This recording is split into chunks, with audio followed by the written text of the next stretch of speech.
Trump va a echar a México del Tratado de Libre Comercio de Norteamérica y lo arrojará a los brazos del BRICS. El gobierno mexicano es muy iluso, muy tonto, o ambos, pero la cuestión es que creyeron que los mexicanos le importábamos al gobierno estadounidense y canadiense. Creyeron que eran nuestros amigos, pero con el arribo de Trump a la Casa Blanca se han caído las caretas y han mostrado sus verdaderos sentimientos hacia México. Donald Trump ya advirtió, en más de una ocasión, que no quiere a los mexicanos como socios de los Estados Unidos. Pero en cambio sí quiere a los canadienses como socios y aliados. Y eso es así desde que México es México y Estados Unidos es Estados Unidos. Nunca los gabachos nos han querido como amigos, vecinos o socios, jamás. Siempre nos han visto como seres inferiores, como seres a los que se les puede despojar, humillar y explotar. El mexicano y el estadounidense son diferentes desde su misma concepción, pues mientras aquí gobernaron los españoles, y además hubo una mezcla de razas indígenas, europeas, asiáticas y españolas, allá básicamente hubo un exterminio de los habitantes autóctonos de esa región, y los que se pudieron salvar fueron confinados a reservas o, en otras palabras, a guetos. También nos diferencia la religión, pues mientras aquí el catolicismo romano fue impuesto como única religión durante la colonia, allá básicamente dominó el protestantismo desde sus inicios, aunque siempre hubo una cierta tolerancia a la diversidad religiosa, la que aquí se combatió ferozmente desde la colonia. Esa diferencia de religión es fundamental para entender el desarrollo de ambos países. También allá básicamente dominó la raza anglosajona con adición de algunas otras razas europeas. Aquí básicamente fue la española y la indígena, lo que también explica la diferencia de mentalidad, de ideología, entre ambas sociedades. Pero eso también explica por qué los gringos no quieren a los mexicanos y básicamente nos ven como mano de obra barata a la que hay que explotar. Y también eso explica por qué los estadounidenses sí quieren a los canadienses, o al menos los toleran y los ven como socios, mientras con los mexicanos es todo lo contrario. La afinidad ideológica entre estadounidenses y canadienses es obvia, mientras que las diferencias con los mexicanos son notables. Son dos diferentes maneras de pensar, de ver el mundo. Y eso se comenzó a gestar desde la misma invasión europea de América, pues eran dos imperios que trataban de ocupar todo el mundo, en este caso América, y que luchaban entre sí por los nuevos territorios, vastos territorios, que querrían ocupar y explotar.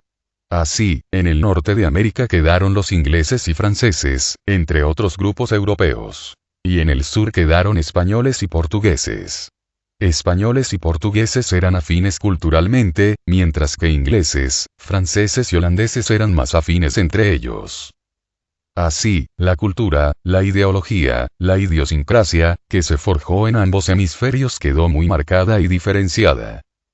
Mientras en Norteamérica prevalecía un espíritu emprendedor e imperialista, en el sur prevaleció un espíritu más bien conformista, y en algunos casos derrotista, porque en Norteamérica básicamente eran europeos con una minoría africana e indígena esclavizada, mientras en Sudamérica era una mezcla de razas entre indígenas derrotados y sometidos que se les mantenía en la ignorancia, con españoles y portugueses, y con alguna que otra adición de razas africanas y asiáticas.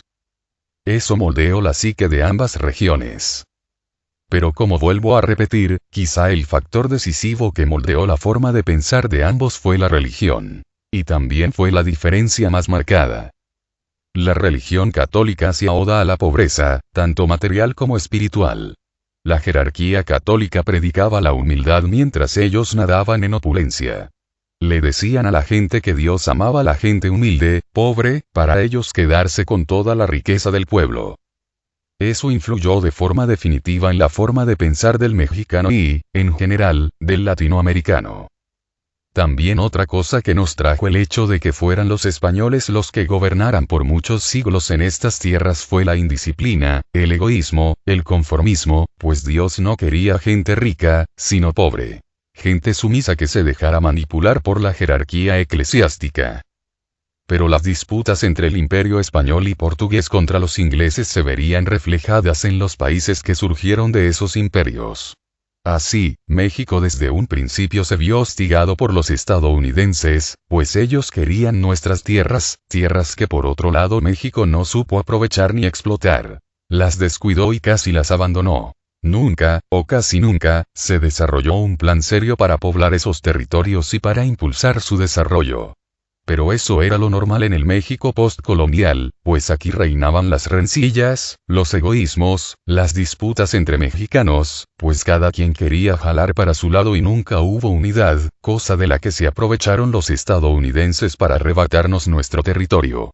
Además, México cometió el error de permitir la inmigración anglosajona a Texas, Nuevo México, Arizona, California, etc. Y no solo la permitió, sino que la fomentó en un afán por poblar esas tierras y explotarlas, solo que no consideró que los anglosajones no querrían pertenecer a México, ni simpatizaban con los mexicanos y que buscarían la separación, pues pensaban de manera diferente que los mexicanos y, además, no nos querrían, a excepción de los irlandeses. Irlandeses que lucharon por México, por pertenecer a México, pues nos unía la religión y la animadversión a los ingleses estadounidenses. Pero volviendo a los tiempos actuales. Trump ya lo volvió a repetir. Él no quiere a los mexicanos como socios y prefiere pactar un tratado bilateral de libre comercio con Canadá pero sin México, pero nuestro gobierno sigue ahí de necio queriendo que los Estados Unidos nos traten de iguales, de amigos, cuando el Trumpas ya se los ha repetido en más de una ocasión. No nos quiere. Aunque los gobiernos anteriores estadounidenses no es que nos quisieran, ellos solo nos veían como suministradores de mano de obra barata y de materias primas. También les interesaba mantener a México dentro del área de influencia de Washington, pues no deseaban un posible rival en el sur. Pero principalmente lo que no deseaban era la posible instalación aquí de alguna potencia extranjera, como Rusia o China. Y eso de que solo nos veían como fuente de materias primas, mano de obra barata y petróleo, queda completamente comprobado si consideramos la reforma energética impulsada por el gobierno de Peña Nieto y por la entonces secretaria de Estado estadounidense, Hillary Clinton. Por eso el gobierno mexicano quería que Hillary Clinton quedara de presidenta, pues tenían acuerdos con ella para explotar los recursos naturales de México en beneficio de la élite estadounidense y de los políticos corruptos mexicanos. Por eso cuando ganó Trump, acá se rasgaron las vestiduras los gobernantes y las televisoras al servicio de este estado corrupto y apátrida. También con el gobierno de Bill Clinton, y después con el de Obama, se pactó un acuerdo de seguridad regional conocido como Iniciativa Mérida, posteriormente renombrado como Alianza para la Seguridad y la Prosperidad de América del Norte, ASPAN. Ese acuerdo de seguridad regional pretendía insertar a México dentro del Plan estadounidense de seguridad nacional y su posterior introducción a la OTAN. Pero el arribo de Trump ha trastocado todos esos planes del establishment estadounidense y de la clase política corrupta y apátrida mexicana. Trump hace lo que hace porque él no es parte del sistema, o al menos no del todo, y él no entiende, o no le hacen saber, los planes de la élite. Por eso él quiere acabar con el TLCAN y con el ASPAN. Pero lo hace más que por otra cosa por sus prejuicios que mantiene contra los mexicanos y por sus promesas de campaña, pues él prometió acabar con el TLCAN, construir un muro fronterizo que pagaran los mexicanos, y por devolverle los trabajos a los estadounidenses. Promesas todas que tienen que ver con México. Él supone que alejar a México fuera del Tratado de Libre Comercio muchas empresas estadounidenses, y algunas extranjeras, que se han establecido en México regresarán a Estados Unidos, pero lo que no entiende es que no es así de sencillo.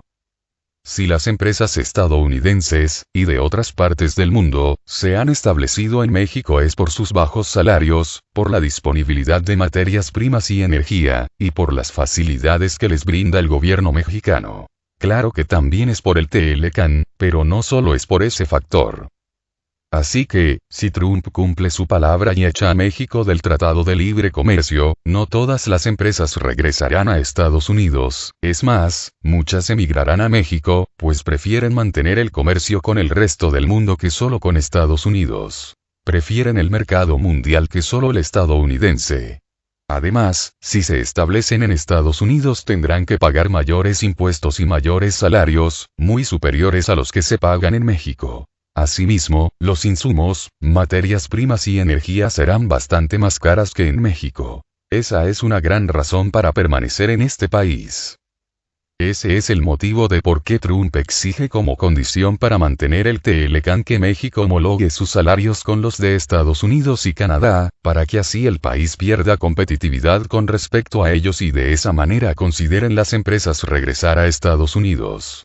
Con Canadá no tienen ese problema, pues los precios y salarios son similares a los de Estados Unidos. Esta propuesta, o exigencia, de Trump, sin duda es magnífica para los mexicanos, aunque él la proponga solo por cuestiones económicas que beneficiarán supuestamente a Estados Unidos. Pero parece que los políticos negreros mexicanos no la van a aceptar, con lo cual el tratado comercial está condenado al fracaso. Lástima por los compatriotas que veían una luz para que se les subieran los salarios a un nivel digno, pero estos políticos apátridas mexicanos nos quieren mantener en la pobreza e ignorancia, como siempre ha sido. Pero otra consecuencia que traerá la presidencia de Trump será la salida de México de la esfera de influencia de Washington y su posterior unión a los BRICS. Ya en la pasada reunión de los BRICS en Pekín, donde se acordó la eliminación del dólar estadounidense como moneda de reserva mundial, México participó como observador con opción a formar parte del grupo. Ya entonces el gobierno mexicano preveía lo que iba a pasar con el TLCAN y con Trump, por eso se anticiparon a los hechos y buscaron la alianza con los BRICS. De esta manera se hace oficial la inclusión de México en los BRICS y se inaugura de forma definitiva un nuevo orden financiero mundial.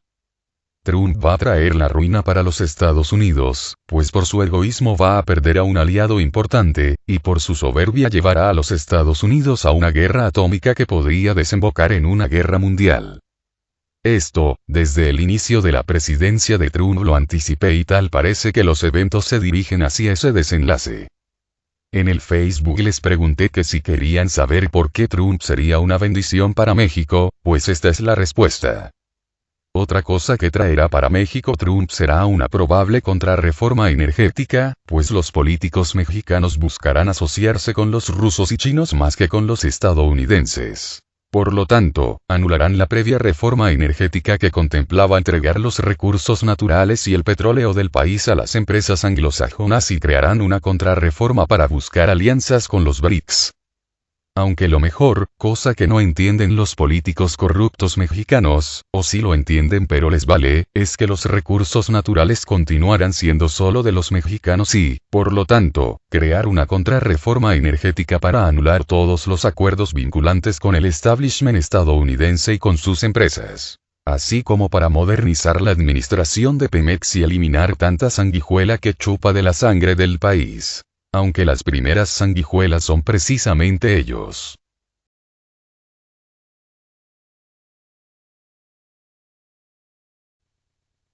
Por el momento Carrier inicia recorte de empleos en Estados Unidos que mudará a México.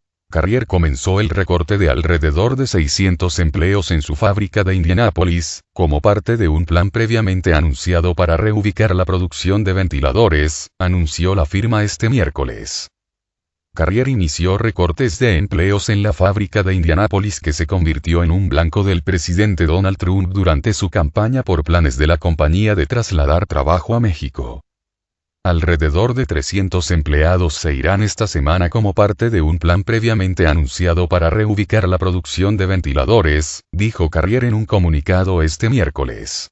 Un total de 600 empleos serán eliminados durante los próximos meses, dijo la unidad de United Technologies. Carrier dijo que sigue cumpliendo un compromiso de emplear a cerca de 1.100 personas en la planta de hornos de gas. El fabricante acordó a finales del año pasado detener los planes de mudar trabajos al extranjero después de una tormenta de críticas de Trump.